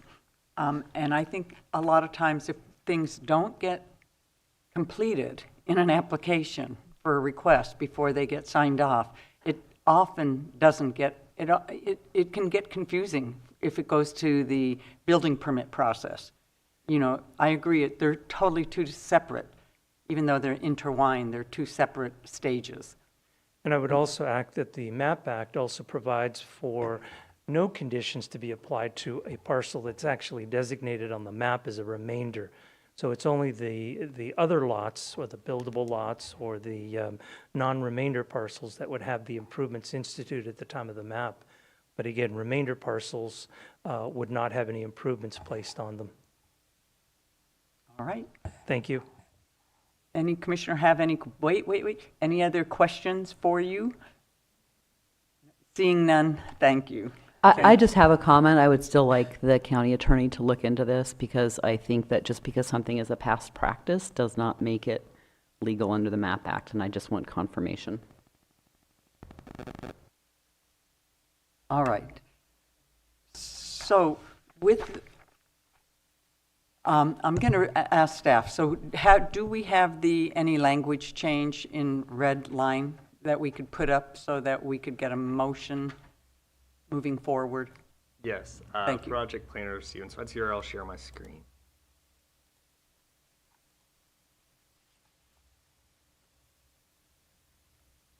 So it's a red mess going on, but I will do a simple markup, and I can read into the record what the new condition shall say. So the following note shall appear on the parcel map. Prior to conducting ground disturbing activities, the applicant shall notify the Round Valley Tribe. At the request of the Round Valley Tribe, a Tribal Heritage Preservation Officer, THPO, shall be present during ground disturbing activities. That should read Round Valley Indian Tribes, plural. And I think you want to change from the Heritage Preservation Officer, which is a specific job description, and is not a tribal monitor or an archaeological monitor. You want to change that to archaeological monitor or tribal monitor, not the TIPO. Because the TIPO is kind of an office person, and the monitors get trained by that person to go out and do monitoring, but they could be anybody. Okay. That's a tribal member. It's hard for me to tell as it's changing before our eyes right now, but I think there's a distinction to be made of whether it's at the request of the TIPO officer or if the TIPO officer, I guess there it says shall be present. Yeah. Let's see what comes up and review it at that. Oops. Sorry. I shall have it up shortly.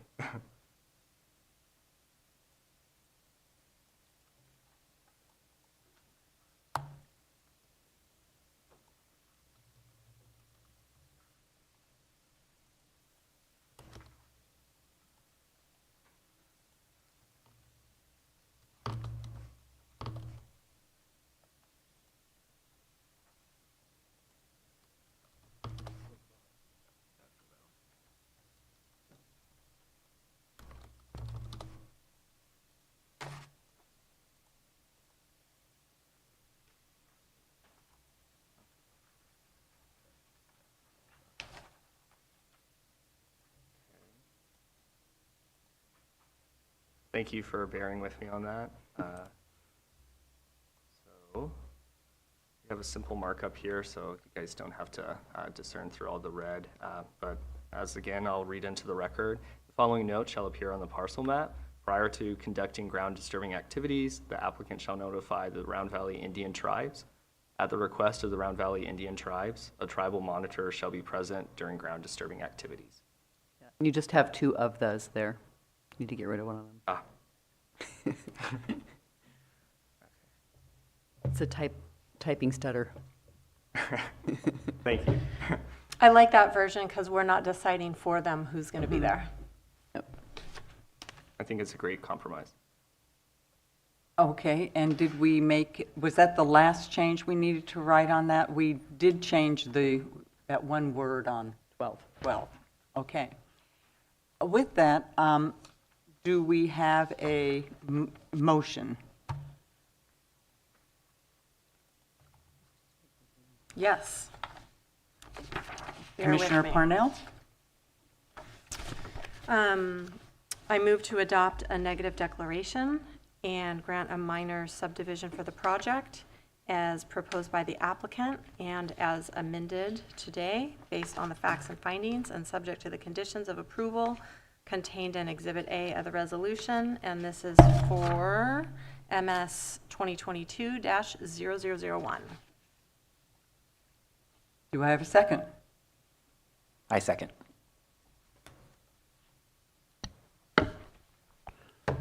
Commissioner Ramos. Yes. Commissioner Jones. Yes. Commissioner Purnell Yes. and Chair Wiedemann. Yes. Motion passes unanimously 4-0. Great. Chair, may I have a closing comment on that one? Yes. Yeah. Thank you to staff for working with us on this. I know sometimes we dig into nuance, but I think it's important, and I feel like we wound up with something better and more workable. So thanks to everybody here and DOT and Environmental Health. And I would just like to add to that, sometimes if we, in our own exploration of reaching a better understanding and trying to balance your work, right, with the applicant's work, if we're not always as polite as we could be in seeking that finding, bear with us, right? We appreciate you. Good work. Thank you. Okay. That said, we're going to move on to agenda item number 6E on our regular calendar, and it's a nomination of an additional member to the Planning Commission, which sits on the Airport Land Use Commission.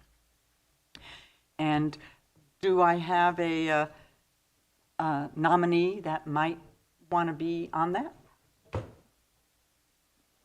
I'm guessing I'm allowed to nominate myself. Yes. Perfect. Well, then I nominate myself. I didn't want to do it for you. Do we need a second on that? Yes, okay, I'll second that. And I think we just need all those in favor, or do we need roll call? Deputy County Counsel Matthew Kudrowski. I'm not sure that roll call is required for everything now that we're hybrid. I think if it's to make sure we announce both ayes and nays for the opportunity, and that should be fine. All those in favor? Aye. All those against? Welcome aboard. Thank you. You're really diving Yes. in. Yeah. Right in. That's good. And one brief comment on that, just Deputy County Counsel Matthew Kudrowski, you will have to still submit an application to clerk of the board for that. This isn't automatic, just so you're aware of that. And I think it's always really good to have the commissioner from Ukiah on that board, because so much happens in the Ukiah Airport facility. So thank you. Then we're going to go on to item number 7, matters from staff. And are there any matters from staff today? No matters from staff today. Great. Then I'm going to move to item number 8, matters from commission. Do any commissioners have anything to add to the agenda or to talk about or to have on a previous agenda? It'd be great to just get an update on what's going on with the zoning ordinance, because I think we were supposed to get something to look at this time of year, and just what's the timing, yada, yada. And then also, I unfortunately can't make next meeting. Sorry, I have a board meeting. Commissioner Parnell, do you have anything to add? I also wanted to request an update on the timeline for the zoning ordinance, as well as an update on the appeal of the vacation rental resolution to the board. Commissioner Ramos? I have one request, and it comes out of a constituent in the 5th District, and it's about gatherings, wedding facilities, and the type of permits that are required for wedding facilities.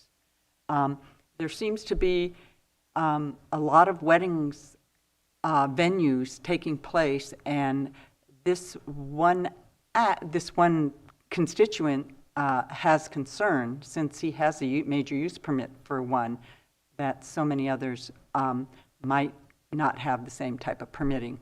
So with that, I'd like to put it not on the next calendar, but the one after, so that we could gather, county council and staff, we can gather information on what is the current policy, how did we get there, what were the prior policies.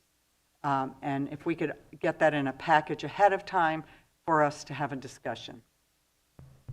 So just noting that would be for May 4th, 2023. May 4th, Yeah. right. Will you be at that meeting? Yes, I'll be there. I do think that weddings right now are exempt from event permitting, but all other types of events are not. Right, so we're going to get into that, but not now.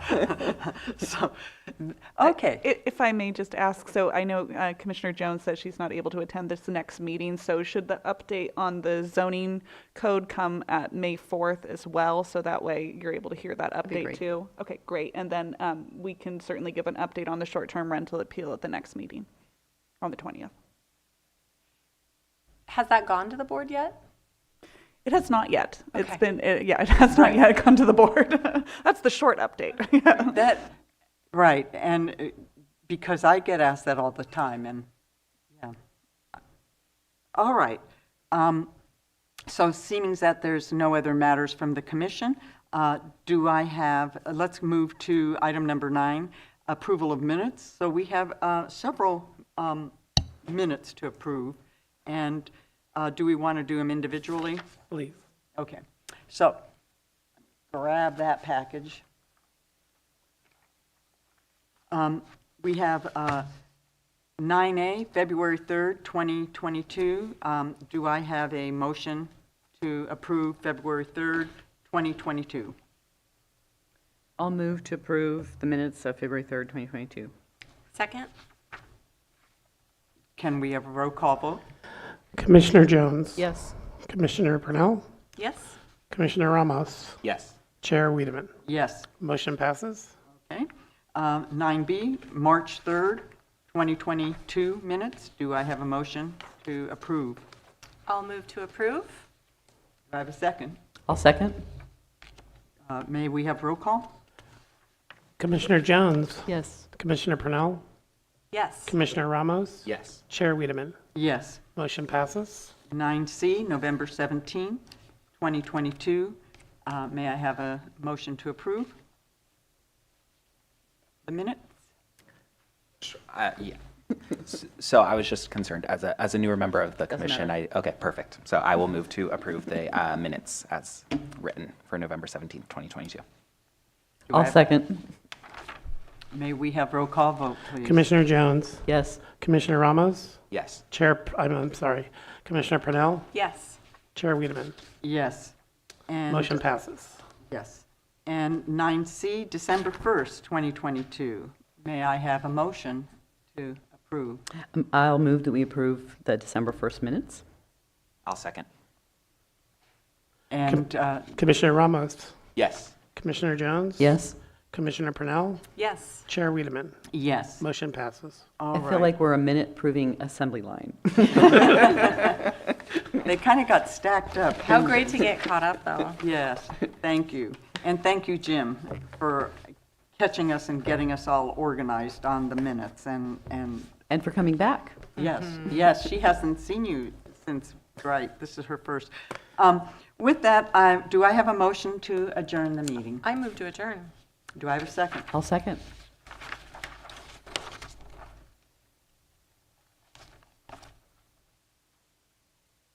I guess we can all say all those in favor? Yep. All those in favor? Aye. Aye. Meeting adjourns at, I'm going to call that 11 o'clock, 11:01. Thank you very much. Good job, everybody.